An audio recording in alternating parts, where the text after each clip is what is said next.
বেহেশতা যাকে আজারে নবাসুদ কাছে রাবা কাছে কারে নবাসুদ। আল্লাহু আকবার বলেন। এর বন্ধুরা আমার, আসহাবে কাহাফের 7 জন যুবক গুহার মধ্যে পলায়ন করলো।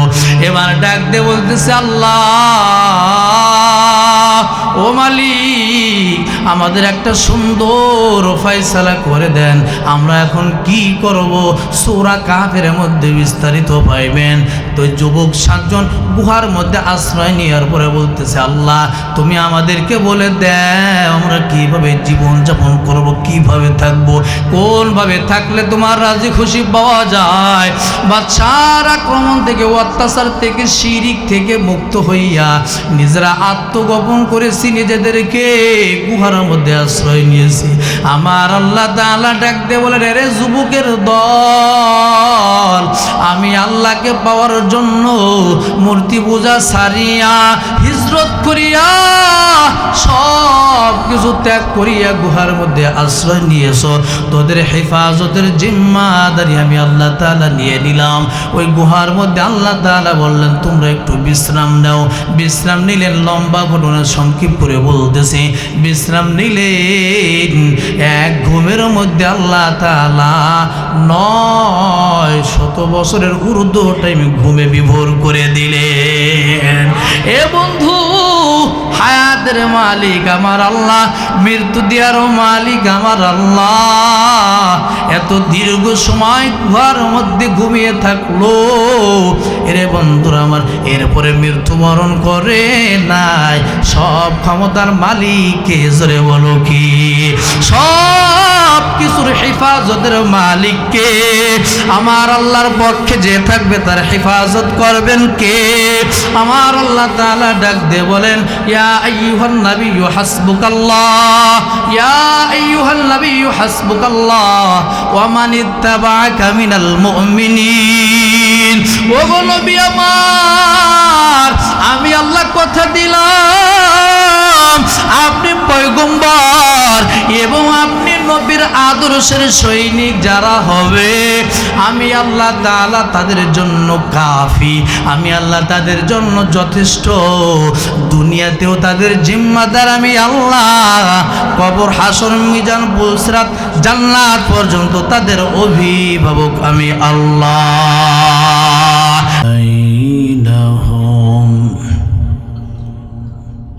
يقولوا سمعنا وأطعنا وأولئك هم المفلحون.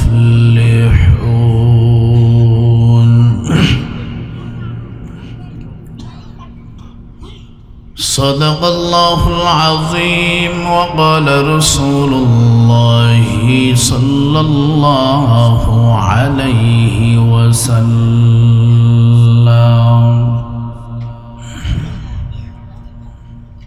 لا فاقة لعبد يقرأ القرآن ولا غنى له بعده.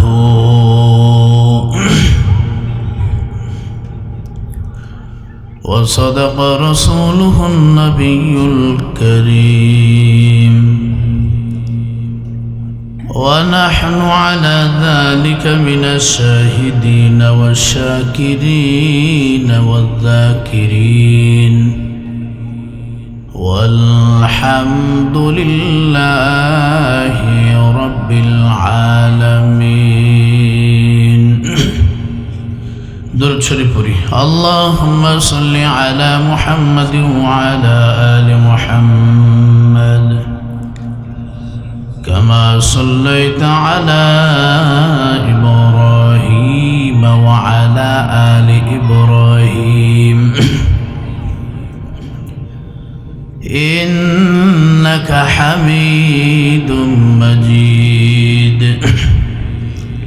اللهم بارك على محمد وعلى آل محمد كما باركت على إبراهيم وعلى آل إبراهيم إنك حميد مجيد بلغ العلا بكماله كشف الدجى بجماله حسنت جميع خصاله صلوا عليه وآله نبو البر گلش تسبیح کانست کہ ہر کھارے بتسبیحش زبانست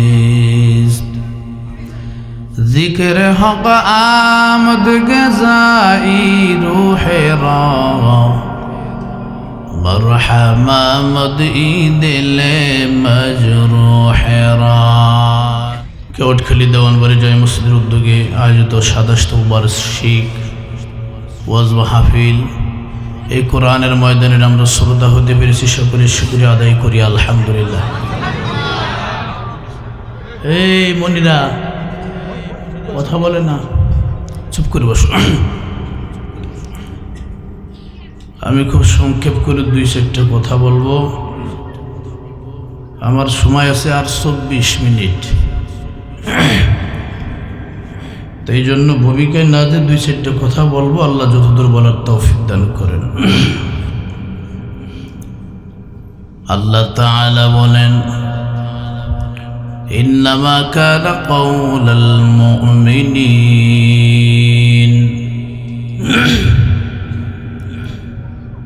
আজকের দেওয়ানবাড়ি এই কোরআনের মাহফিলে উপস্থিত যত মানুষ, যুবক বৃদ্ধ যত মানুষ উপস্থিত আছেন, সবাইকে উদ্দেশ্য করে যদি বলা হয় এখানকার ইমানদার, এখানে উপস্থিত যারা যারা আছেন ইমানদার কারা কারা হাত উঁচু করেন। এই কথা বললে এক কথাই নির্দ্বিধায় সকলেই হাত উঁচু করবেন, এটাই তো স্বাভাবিক, কথা বলেন না কেন? কিন্তু বন্ধুরা আমার, দুনিয়ার মানুষ নিজেকে মুমিন ইমানদার মদিনাওয়ালা পয়গম্বররা আদর্শের সৈনিক মুখে মুখে দাবি করতে পারে, কিন্তু আমার আল্লাহ আমাকে আপনাকে ইমানদার বলে গ্রহণ করলেন কিনা? আল্লাহ তাআলা আমাকে আপনাকে মুসলমান হিসাবে গ্রহণ করলেন কিনা? মদিনাওয়ালা পয়গম্বর নবী আমার তিনার উম্মত হিসাবে গ্রহণ করলেন কিনা?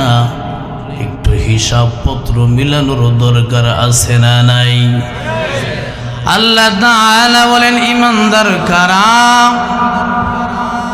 ইমানদার মুমিন হলো ওই মানুষ, ওই ব্যক্তি যাদের সামনে কোরআনের বয়ান করা হয়, রবের নির্দেশনা শুনিয়ে দেওয়া হয়, নবীর আদর্শের কথা শোনানো হয়। নবীর আদর্শের কথা শোনার পর নবী উম্মতের উপরে যেই সিদ্ধান্ত, যেই ফয়সালা দিলেন, এটা জানার পর নবীর আদর্শের কাছে যারা, নবীর সিদ্ধান্তের কাছে, নবীর তরিকার উপরে যারা মাথা নত করে দেবে এবং রব্বে কারীমের নির্দেশের সামনে যারা মাথা নত করে দেবে, তারাই হলো প্রকৃত পিওর ইমানদার। কথা বলেন ঠিক কিনা?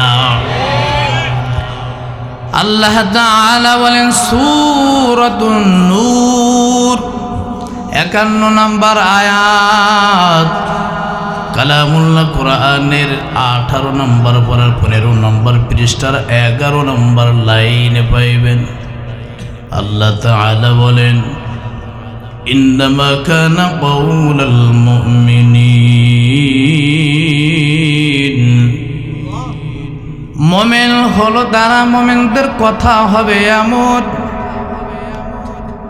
ইযা দুউ ইলাল্লাহি ওয়া রাসূলিহি,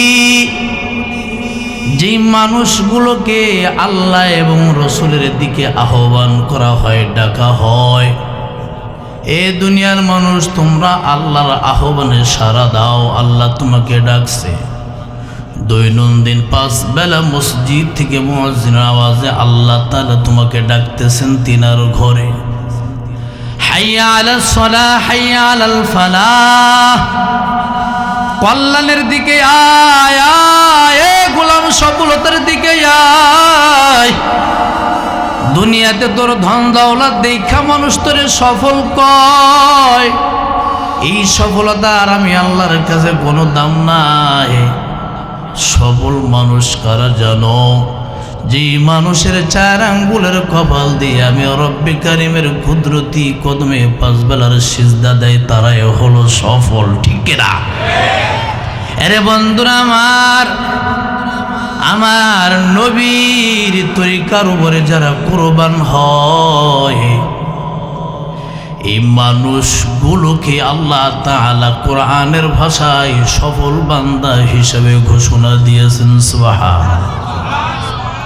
আমার আল্লাহ তাআলা কোরআনে যেই নির্দেশ দিলেন, আমার নবী যেইভাবে মানার পদ্ধতি শিক্ষা দিলেন, এই পদ্ধতিতে যদি আমরা ইবাদত করে সামনে অগ্রসর হতে থাকি, তাহলে রব্বে কারীমের নৈকট্য অর্জন করা আমাদের জন্য সহজ হয়ে যাবে।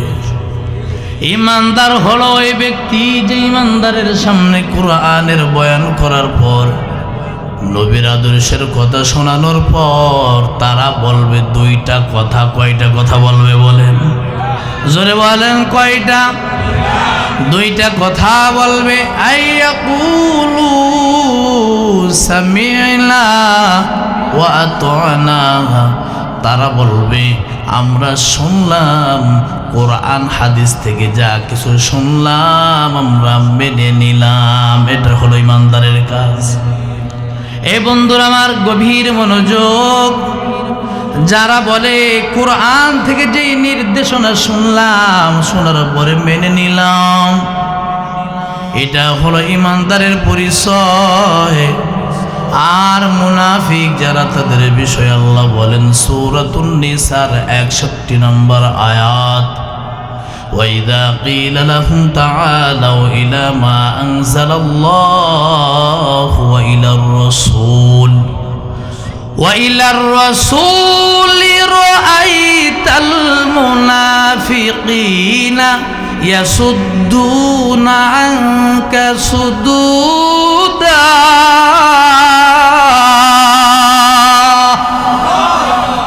ওই মানুষগুলো ঈমানদার হতে পারে না, ওই মানুষগুলো হলো মুনাফিক। বলে তারা কারা? যে মানুষগুলোকে আল্লাহ এবং রসুলের দিকে ডাকা হয়, আহ্বান করা হয়, তারা পিঠ প্রদর্শন করে, তারা মানতে রাজি নয়। তাদের মনোভূত হলে মানে, তাদের মন মতো হইলে মানে না। ইমাম সাহেবকে ডাক দিয়ে বলে, হুজুর বয়ান করবেন, একটু সাবধানে। ইমাম সাহেব বলে, আমি যদি কোরআন থেকে বয়ান করি কোনো অসুবিধা আছে? বলে না না না নাই, তবে কোরআনের মধ্যে যেই বিষয়গুলো আল্লাহ বয়ান করেছেন, যেই বিষয়ের সাথে আমাদের সমাজের মানুষ, আমাদের কমিটির মানুষের গায়ে লাগতে পারে, এমন কথা আপনি বলবেন না। এমন মানুষ আমার দেশে আছে না? না। ইমাম সাহেব কোরআন থেকে বয়ান করলো, ইয়া আইয়ুহাল্লাযীনা আমানুত্তাকুল্লাহ। ইমাম সাহেব বয়ান করতেছে আমানুত্তাকুল্লাহ ওয়া যারু মা বাকিয়া মিনার রিবা ইন কুনতুম মুমিনিন।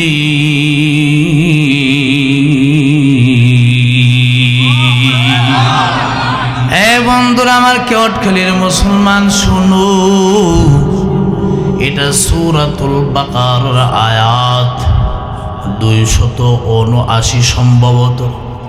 আল্লাহ তাআলা বলেন, দুনিয়ার ঈমানদার মুমিন, তোমরা আমি আল্লাহকে ভয় করো এবং হারাম লেনদেন, সুদের লেনদেন পরিহার করো। এই যে আয়াতটা নাজিল করলেন, আয়াতের নির্দেশনা এটা ইমাম সাহেবের না আল্লাহর? জোরে বলেন কার? একই কথা দিয়ে ইমাম মসজিদের মিম্বরে বয়ান করলো, আপনি তার প্রতি আর নজরে তাকান, ক্ষিপ্ত হয়ে গেলেন। এরে বন্ধুরা আমার, যদি সুস্থ মস্তিষ্কের হয়ে থাকেন, আমার একটা প্রশ্ন হলো, ইমাম সাহেব কোরআন খুলে যে আয়াত থেকে বয়ান করলো, ইমামের বানানো কথা নাকি স্রষ্টা রব্বি কারীমের নির্দেশ? তাহলে আপনি যদি এই একই বয়ান রবের নির্দেশের কথা ইমাম বয়ান করার কারণে যদি চোখ রাঙ্গান দুর্ব্যবহার, তাহলে এটা আল্লাহ তাআলার আয়াতের সাথে অবমাননা করা হয়, আল্লাহ তাআলার নির্দেশের সাথে বেইনসাফি বেঈমানি করা হয়। কথা বলেন ঠিক কিনা? এই মানুষগুলো ইমানদার দাবি করলে আল্লাহ ইমানদারদের কাতারে অন্তর্ভুক্ত করবেন নাকি বলেন? এবার আল্লাহ তাআলা বলেন, فَإِن لَّمْ تَفْعَلُوا فَأْذَنُوا بِحَرْبٍ مِّنَ اللَّهِ وَرَسُولِهِ। যদি দুনিয়ার মানুষ, দুনিয়াতে যারা নগদ মজা পাও, চোখের দৃষ্টিতে দেখলে এই পন্থায় টাকা ইনকাম করলে, উপার্জন করলে ধনী হওয়া যায়, কোটিপতি হওয়া যায়, সেই পন্থা হারাম হোক হালাল হোক, হারাম হালালের কোনো তোয়াক্কা করলো না, তমিজ করলো না।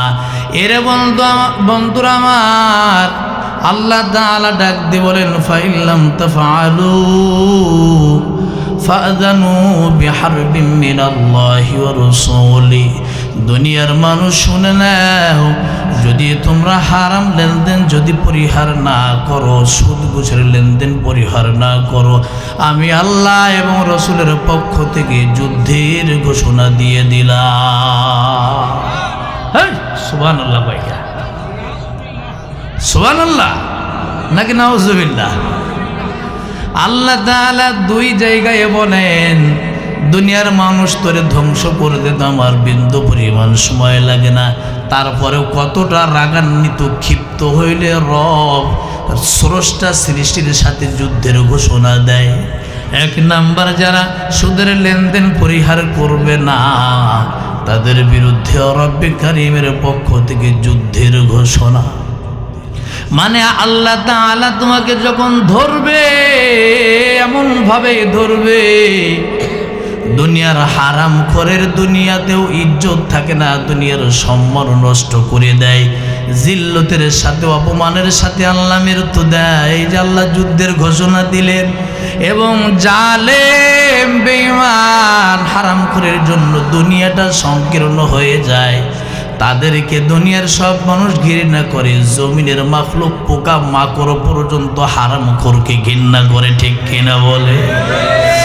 এরে বন্ধুরা আমার, নির্দেশগুলো কোরআনে, এই কোরআনের নির্দেশ শোনার পর ইমাম সাহেবকে ডেকে বলে, ইমাম সাহেব এমন বয়ান করা যাবে না, বয়ান করবেন মাটির নিচের মানুষের হালাত নিয়ে বয়ান করবেন, মাটির নিচের বয়ান করবেন, উপরের বয়ান করবেন না। মানুষ কে কি করলো এই বয়ান আপনি করবেন না। অথচ দুনিয়ার মানুষ দুনিয়ার থেকে ঠিক হয়ে যাওয়ার জন্য কোরআনের বয়ান আমার আপনার জন্য। কবরে যাওয়ার পর ঠিক হওয়ার কোনো সুযোগ নাই, ওখানে ঠিক হতে চাইলেও ঠিক হওয়ার কোনো সুযোগ দেওয়া হবে না। কি বলি? এরে বন্ধুরা আমার, যদি দুনিয়ার বুক থেকে নাফরমান হয়ে মারা যাও, রব্বে কারীমের আযাবে যখন তুমি গ্রেফতার হইবা, তখন তুমি কি বলবা? আল্লাহ তাআলা কোরআনে জানিয়ে দিলেন, ইদিল মুজরিমুনা নাকিসু রুসিহিম ইনদা রাব্বিহিম রব্বানা আবসারনা ওয়া সামি'না ফারজি'না না'মাল সালিহান ইন্না মুকিনুন। সূরাতুস সাজদার 12 নম্বর আয়াত, 21 নম্বর 15 নম্বর পৃষ্ঠার 2 নম্বর লাইনে পাইবেন। আল্লাহ তাআলা বলেন, বান্দা দুনিয়ার বুক থেকে যদি তুই নাফরমানের উপরে যদি অটল থাকো, কোরআনের বয়ানের তোয়াক্কা করলি না, ওলামা হজরতের নসিহতকে তুমি কোনো গুরুত্ব দিলে না, বেঈমানির উপরে যদি তোর মৃত্যু হয়, আমি রব্বে কারীমের দরবারে তুমি আসামি হইয়া দাঁড়াইবা, তখন তোমার মাথা লজ্জায় নিচু হয়ে যাবে। ওদেরকে কেউ থামাও, এই কথা বলবো না। এ বন্ধুরা আমার, কোরআন আল্লাহ দিয়েছিল আমাদের জন্য, কোরআনের বয়ানও আমাদের জন্য। ইদিল মুজরিমুনা নাকিসু রুউসিহিম ইনদা রাব্বিহিম, রব্বে কারীমের সামনে মাথা লজ্জায় নত হয়ে যাবে, মাথা উঠাইতে পারবা না। তখন নিজে নিজেই ফরিয়াদ করবে, রব্বানা আবসরনা, ও রব মালিক, আর সচক্ষে সব কিছু দেখলাম, ওয়াসামি'না, সব কিছু শুনলাম, এই বিচার দিবসের হালাত কেমন হবে, কি হতে পারে, সব দেখলাম শুনলাম। ফারজি'না, আমাদেরকে একটু ফিরাইয়া দেও, পুনরায় আমরা ভালো মানুষ হয়ে আসবো। নামাল সলিহান ইন্না মুকিনুন, আমরা নেককার হয়ে আসবো, নেক আমল করে আসবো, তোমার অনুগত হয়ে আসবো। আমার আল্লাহ তাআলা ডাক দিয়ে বলবেন, আওয়ালাম নুআম্মিরকুম মা ইয়াতাযাক্কারু ফি, এ গোলাম, আমি আল্লাহ তোকে একটি হায়াত দিয়েছিলাম রে গোলাম, এই হায়াত তো সকলেই পাইলা, হায়াত তো সবাই পাইলা। আমি আল্লাহ তাআলা তোরে 40, 50, 60, 70 বছরের হায়াত দিলাম। এই হায়াত তো ছিল আমি রব্বে কারীমের পক্ষ থেকে দেওয়া স্পেশাল একটি নিয়ামত। এই হায়াতের নিয়ামতের মধ্যে তুমি কি করেছো? তোমার কাছে কি কোরআনের বয়ান কি পৌঁছাই নাই? তোমার কাছে কি নবী রসুল যাই নাই? না না, আল্লাহ নবী রসুল পাই নাই। রিসালাতের দরজা বন্ধ হওয়ার পর নবীর আদর্শের সৈনিক, নবীর রুহানি সন্তান উলামা হযরত, যেই নবীর রেখে যাওয়া ইলম সিনায় ধারণ করে আলেম উলামা বয়ান করে করে তোমাদের কি শোনাই নাই? বলবে হ্যাঁ মালিক শোনাইছে। মানো নাই কেন? তেমন গুরুত্ব দেও নাই। দুনিয়াতে আমি আল্লাহকে যেমন ভুলিয়া গেলা, তেমনি ভাবে আমি আল্লাহ তাআলা আজকে তোমাদেরকেও ভুলিয়া গেলাম। এরে বন্ধুরা আমার, আল্লাহ তাআলার একজন বান্দি, নাম যার হলো উম্মে সুলাইম রাদিয়াল্লাহু তাআলা আনহা। এমন একজন মহিলা, যেই নারীকে নিয়ে আমার মদিনাওয়ালা পয়গম্বর গর্ব করেন। সুবহানাল্লাহ।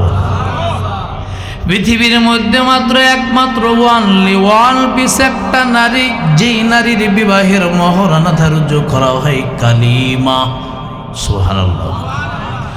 দুনিয়ার যে সমস্ত নারীদের বিবাহ হয়, তাদের বিবাহের জন্য স্বর্ণ রূপা, টাকা পয়সা, নগদ টাকা, হয়তো জায়গা জমি, বিভিন্ন সম্পদের বিনিময়ে মহরানা ধার্য করা হয়।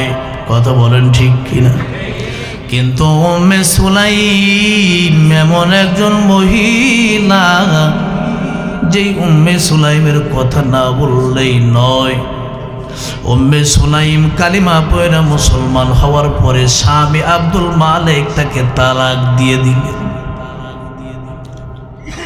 অল্প বয়সের মাইয়া, অল্প বয়সের মহিলা, সবে মাত্র একটা সন্তানটার নাম হলো আনাস। এবং উম্মে সুলাইমের স্বামীর নাম হলো মালিক। এ বন্ধুরা আমার, সন্তান সহ স্ত্রীকে তালাক দিয়ে দিলেন। অপরাধ একটাই, তুই কেন আল্লাহকে না দেখে তার প্রতি ঈমান আনলি? নবী আমার শুধু জবানেই বলছি আল্লাহ একজন আছে, রব একজন আছে, সত্য। নবীর জবানে বয়ান শুনিয়া আল্লাহকে না দেখিয়া না চিনিয়া না বুঝিয়াই সেই রবের প্রতি ঈমান যারা এনেছে, আমার আল্লাহ বলেন আমাকে না দেখিয়া যারা আমি আল্লাহকে ভালোবাসে মহব্বত করে, আমি আল্লাহ তাআলা হাসরে মাহশারে তাদেরকে ভুলবো না। আমি আল্লাহ তাআলা সরাসরি দিদার দিয়া আমি রব্বে কারিমের রহমতের কোলে তুলিয়া জান্নাতের মেহমান করে নিব। সুবহানাল্লাহ। বিলাল আমার আল্লাহকে দেখে নাই, শুধু নবীর জবানে শোনার পর আল্লাহকে ভালোবাসলেন। কতটা ভালোবাসা রে!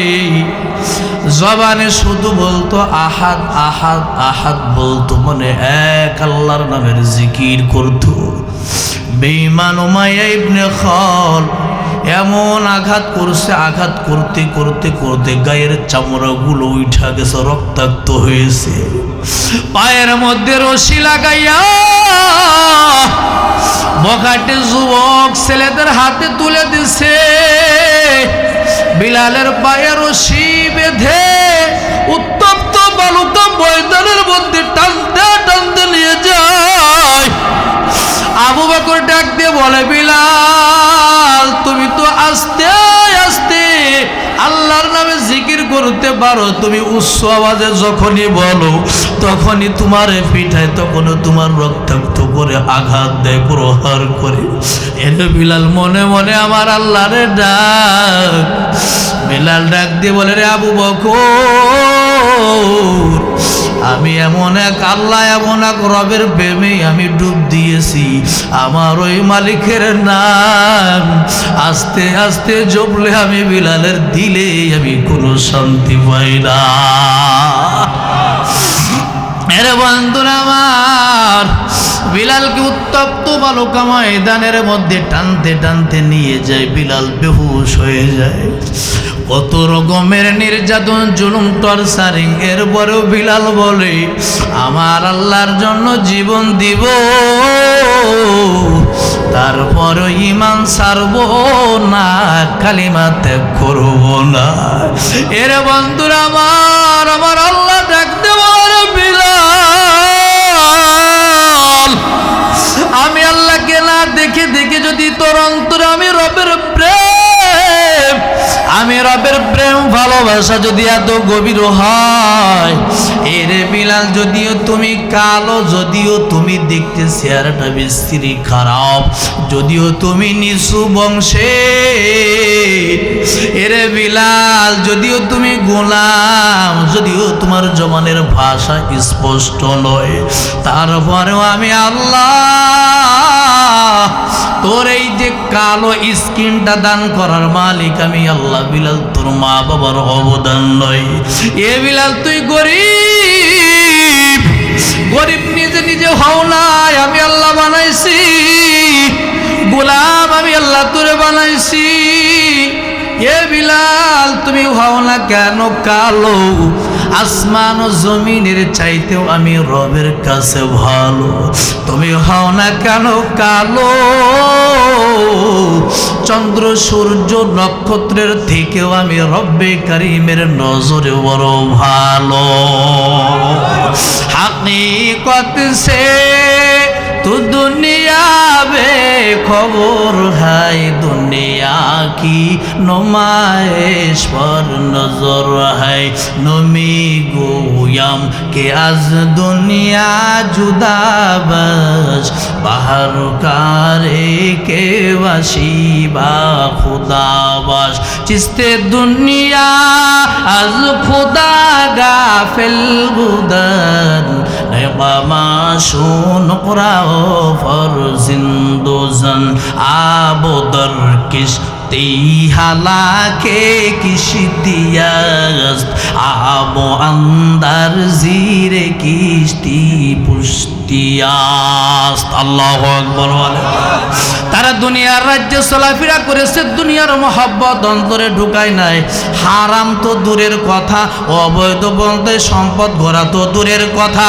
তাদের একটা কথাই হলো দুনিয়ার ধন সম্পদ সব হারাইতে পারি, দুনিয়ার স্ত্রী সন্তানাদি সব ছাড়তে রাজি, দুনিয়ার মা বাবাকে ত্যাগ করতে রাজি।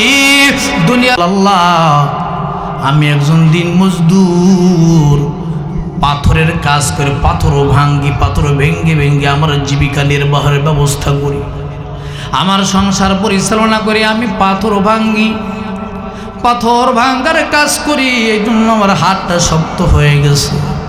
আমার নবীজি ওই গরিব বাচ্চার হাতটা ধইরা বলতেছেন, আল কাসিবু হাবিবুল্লাহ, আল কাসিবু হাবিবুল্লাহ। যে মানুষ নিজের সংসার পরিচালনার জন্য নিজ হাতে উপার্জন করে, আমার আল্লাহ ওই মানুষকে আমার রবের বন্ধু ঘোষণা দিয়েছে। আমার নবীজি নিজেও দুনিয়া থেকে গরিব মিসকিন হালাতে থাকার জন্য দোয়া করতেন, আল্লাহুম্মা আহইনি মিসকিনান ওয়া আমিতনি মিসকিনান ওয়া হাশুরনি ফি জুমরাতিল মাসাকিন। নবীজি আমার দুনিয়ার বুকে দোয়া করতেন, আল্লাহ আমি নবী মুহাম্মদকে মিসকিন হালাত গরিব অসহায় অবস্থায় দুনিয়ায় বাঁচায় রাখো। তার কারণ হলো, কেন নবী এমন দোয়া করলেন? ও কেওয়াটখালীর মুসলমান যুবক বৃদ্ধ মা বোনেরা শুনে, কারণ দুনিয়ায় যদি আপনার গাড়ি বাড়ি টাকা পয়সা কোনো কিছুর অভাব যদি না থাকে, তাহলে দিনের মহাব্বত ইবাদতের কদর আপনার অন্তরে কম থাকে। দেখবেন যে মানুষের দুনিয়ার কোনো কিছুর অভাব নাই, ওই মানুষ যখন আল্লাহকে ডাকে, তার আল্লাহ ডাকের আওয়াজ, আল্লাহ ডাকের সুর একরকম। আর যে মানুষ দুনিয়ার ভালো গাড়ি নাই, ভালো পোশাক নাই, ভালো খাবার, দামি খাবার খাইতে পারে না, মনে যা চায় তাই পায় না, এমন মানুষের আল্লাহ ডাকের মধ্যে পার্থক্য আছে না নাই? একটা মানুষ আঘাত প্রাপ্ত হলে মনের মধ্যে কষ্ট, মনের মধ্যে ব্যথা নিয়ে যেভাবে আমার আল্লাহকে ডাকে, আর যে মানুষের অন্তরে কোনো ব্যথা নাই, কোনো কষ্ট নাই, ওই মানুষ অতটা দরদ আর মহাব্বত মায়া নিয়ে আমার আল্লাহকে ডাকতে পারে না। কথা বলেন ঠিক কিনা? এই জন্য নবী আমার বলেন, আল্লাহ দুনিয়াতে আমি যদি দুনিয়ার মধ্যে শান শওকতের জীবন যাপন যদি আমি করি, তাহলে আমি মানুষকে যখন দিনের দাওয়াত দেব, ইসলামের দাওয়াত দিব, মানুষকে যখন হিজরত করার নির্দেশ দিব, তখন মানুষে বলবে, এ মুহাম্মদ শান শওকতে জীবন যাপন করছো, এখন আমাদেরকে ঘর বাড়ি ছাড়ার নির্দেশ দাও। অথচ আল্লাহ তাআলা ডাক দিয়ে বলেন, ইয়া ইবাদিয়াল্লাযীনা আমানু ইন্না আরদি ওয়াসিআতুন ফাইয়ায়া ফা'বুদুন।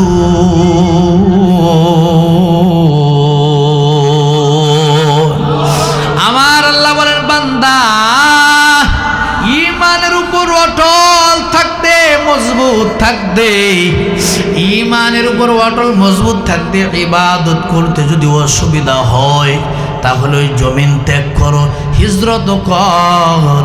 আমি আল্লাহ তাআলা বিশাল বড় জমিন বানিয়ে রেখেছি, যেখানে গেলে নীরবে নির্জনে আমি আল্লাহর ইবাদত করা যায়, সেখানে চলিয়ে যাও। তারপরেও আমি আল্লাহ তাআলার সঙ্গে অংশীদার সাব্যস্ত করবা না। তোমরা কি আসহাবে কাহাফের 7 জন যুবকের কথা কি শোনো নাই? তদানীন্তন সময়ের বাদশাহ তাদেরকে মূর্তির সামনে মাথা নত করতে বাধ্য করে, সব মানুষগুলো মাথা নত করে মূর্তির সামনে, খোদা প্রভু বলে মেনে নিল। কিন্তু 7 জন যুবক যাদের ইমানটা ছিল মজবুত, বড় ভালো, বড় সুন্দর, পিওর ইমানদার, খাঁটি মুমিন ছিল, তারা বলে, না না, বাদশার কথায় কান দেয়া যাবে না, এই দেশ থেকে হিজরত করতে হবে। ধনী পরিবারের 7টা সন্তান সব কিছু ত্যাগ করিয়া রাতের অন্ধকারে হিজরত করে এমন এক নিরিবিলি গুহার মধ্যে চলে গেল। আল্লাহ তাআলা এই কথাই বলেন, ইয়া ইবাদিয়াল্লাযীনা আমানু ইন্না আরদি ওয়াসিআতুন ফাইয়ায়া ফা'বুদুন। জমিনের অভাব নাই, বিশাল বড় জমিন বানাইলাম, যেখানে গেলে ইবাদত করতে সুযোগ সুবিধা ভালো হয় সেখানে চলে যাও।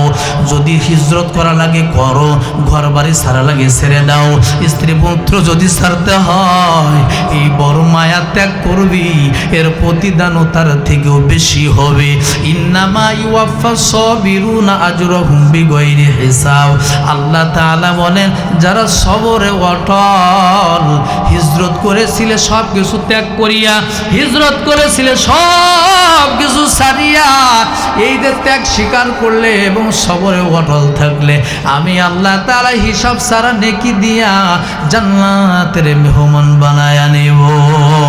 জান্নাত চির সুখেরই ঘর, জান্নাত চির সুখেরই ঘর, যদি জানতে ওগো তুমি,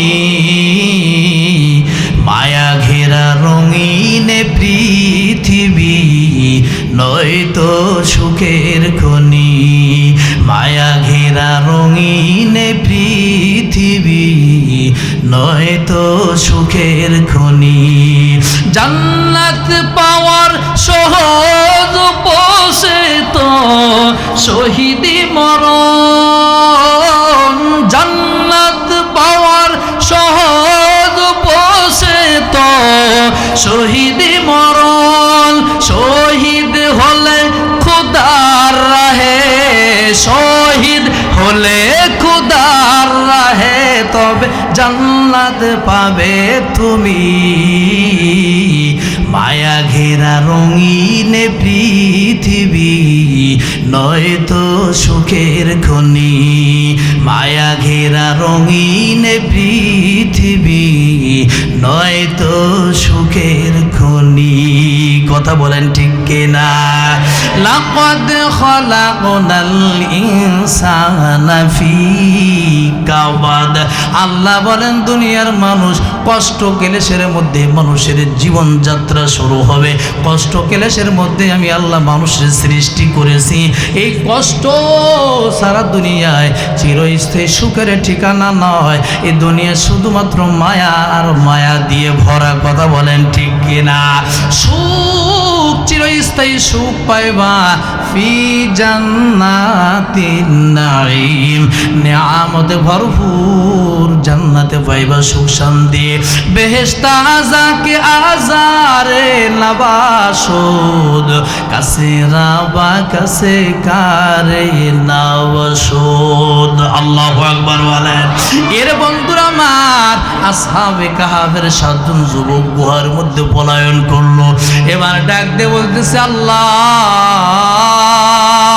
ও মালিক, আমাদের একটা সুন্দর ফয়সালা করে দেন, আমরা এখন কি করব?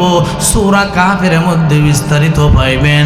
তো যুবক ৭ জন গুহার মধ্যে আশ্রয় নেওয়ার পরে বলতেছে, আল্লাহ তুমি আমাদেরকে বলে দাও আমরা কিভাবে জীবন যাপন করব, কিভাবে থাকব, কোনভাবে থাকলে তোমার রাজি খুশি পাওয়া যায়। বাদশার আক্রমণ থেকে, অত্যাচার থেকে, শিরিক থেকে মুক্ত হইয়া নিজেরা আত্মগোপন করেছি, নিজেদেরকে গুহার মধ্যে আশ্রয় নিয়েছি। আমার আল্লাহ তাআলা ডাক দিয়ে বলেন, রে যুবকের দল, আমি আল্লাহকে পাওয়ার জন্য মূর্তি পূজা ছাড়িয়া, হিজরত করিয়া, সব কিছু ত্যাগ করিয়া গুহার মধ্যে আশ্রয় নিয়েছ। তোদের হেফাজতের জিম্মাদারি আমি আল্লাহ তাআলা নিয়ে নিলাম। ওই গুহার মধ্যে আল্লাহ তাআলা বললেন, তোমরা একটু বিশ্রাম নাও। বিশ্রাম নিলেন, লম্বা ঘটনা সংক্ষিপ্ত করে বলতেছি। বিশ্রাম নিলেন, এক ঘুমের মধ্যে আল্লাহ তাআলা ৯শত বছরের ঊর্ধ্ব টাইমে ঘুমে বিভোর করে দিলেন। এ বন্ধু, হায়াতের মালিক আমার আল্লাহ, মৃত্যু দেওয়ার মালিক আমার আল্লাহ এত দীর্ঘ সময় গুহার মধ্যে ঘুমিয়ে থাকলো। এরে বন্ধুরা আমার, এরপরে মৃত্যুবরণ করে নাই। সব ক্ষমতার মালিককে জোরে বলো কি? সব কিছুর হেফাজতের মালিককে। আমার আল্লাহর পক্ষে যে থাকবে তার হেফাজত করবেন কে? আমার আল্লাহ তাআলা ডাক দিয়ে বলেন, ইয়া আইয়ুহান নাবিয়্যু হাসবুকাল্লাহ, ইয়া আইয়ুহান নাবিয়্যু হাসবুকাল্লাহ ওয়া মান ইত্তাবাআকা মিনাল মুমিনিন। ও গো নবী আমার, আমি আল্লাহ কথা দিলাম, আপনি পয়গম্বর এবং আপনি নবীর আদর্শের সৈনিক যারা হবে, আমি আল্লাহ তাআলা তাদের জন্য কাফি, আমি আল্লাহ তাদের জন্য যথেষ্ট।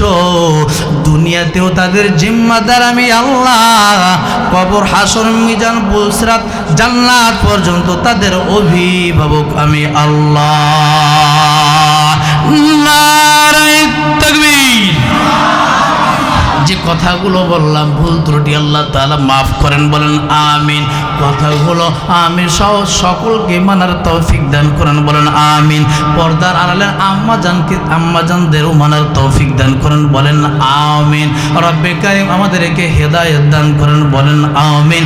জীবনের সব গুনাহ পাপ সমূহ মাফ করে দেন, চিৎকার দিয়ে বলেন আমিন। আসসালামু আলাইকুম ওয়া রাহমাতুল্লাহি ওয়া বারাকাতুহু।